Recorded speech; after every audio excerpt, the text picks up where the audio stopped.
Так сегодня выглядит река Бельбек, которая 16 января вышла из берегов и затопила единственный мост в селе Ашагы Футисала Бахчисарайского района. Более 270 местных жителей оказались в транспортной изоляции. Этот автомобильный мост, построенный силами местных жителей около 10 лет тому назад, единственная транспортная артерия, соединяющая одну часть села с другой. Во время сильных осадков в осенне-зимний период уровень воды в реке часто поднимается и затапливает мост, создавая местным жителям на протяжении уже долгих лет много проблем. Неделю назад река вновь разбушевалась. Около 7 дней люди были отрезаны от жизни. Сегодня первый день очистили мост. 7 дней наш поселок в количестве 270 человек. Дети в школу не ходили, старики не могли себе скорую вызвать. Мы были абсолютно отрезаны от мира. Абсолютно. Всю еду, которая у нас была, мы уже запасы поели. Звонили в МЧС, МЧС не отреагировала, не приехали. Никакой помощи нам не было оказано. Абсолютно. Сказали, ждите, пока вода упадет. 2, а то и 3 раза в год обязательно. Зимой так часто, осенью, когда дожди идут, или весной, когда дожди идут. В 21-м вообще он всю лаванду смыло, все теплицы. Нас здесь мало, но мы тоже люди и тоже хотим жить по-человечески. Чтобы наши дети не стояли на той стороне, не смотрели, как другие в школу едут, а ехали тоже в школу.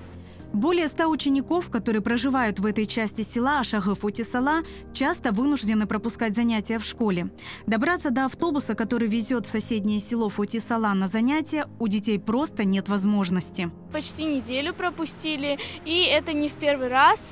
Каждый год, когда начинаются дожди, мы пропускаем много тем. Нам тяжело догонять. Очень бы хотелось решить эту проблему, ходить наконец-то нормально в школу. Благо то, что у меня как бы внедорожник, потому что много раз, когда вода поднималась, и я подъезжал, и дети стояли возле моста, я их садил к себе в машину, просто перевозил через этот мост, потому что нереально было пройти.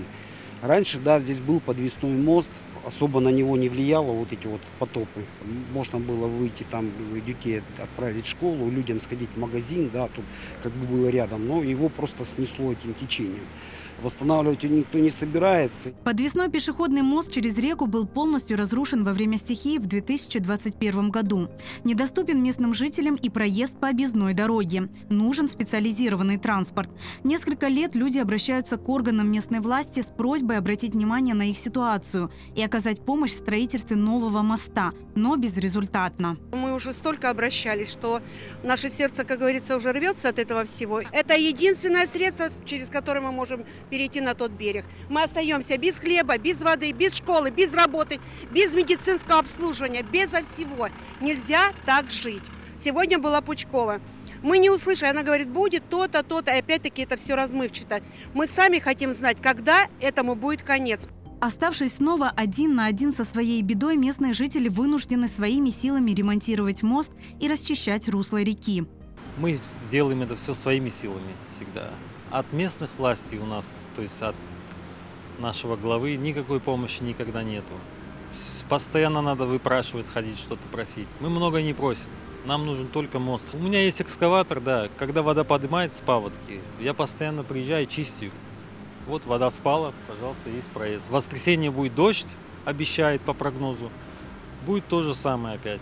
Расчистить мост, засыпать этот мост гравием. Наш парень это все сделал. Опять же, мы сами все. Совершенно временное решение, что мы хотя бы можем проехать, к нам может проехать скорая, к нам может проехать пожарная машина. Не дай бог. Этого ничего не было. 5-6 дней люди сидели в полной изоляции. Местные жители в отчаянии. Они надеются все же достучаться до представителей власти, которые после последнего затопления пообещали начать строить новый автомобильный мост летом этого года.